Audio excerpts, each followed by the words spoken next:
এনসিপির পদযাত্রায় ছাত্রলীগের হামলায় রণক্ষেত্র গোপালগঞ্জ, 4 জনের প্রাণহানি, চলছে কারফিউ।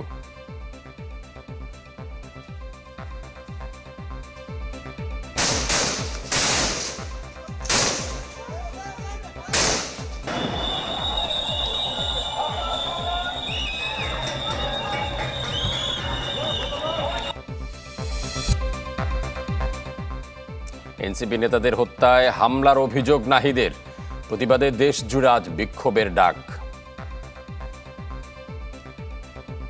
যারা এই ঘটনার সাথে জড়িত, যাদের পরিকল্পনায়, যাদের অংশগ্রহণ এবং যারা হত্যা চেষ্টা চালিয়েছে, তাদেরকে দ্রুত সময়ের মধ্যে আগামী 24 ঘন্টার মধ্যে তাদেরকে গ্রেফতার করতে হবে। এবং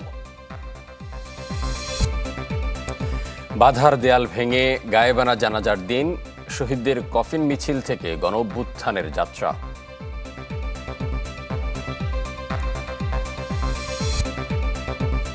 পূর্বশত্রুতায় রাজধানী মোহাম্মদপুরে যুবককে কুপিয়ে হত্যা, আদাবরে দুর্বৃত্তের গুলিতে গাড়ি চালক খুন।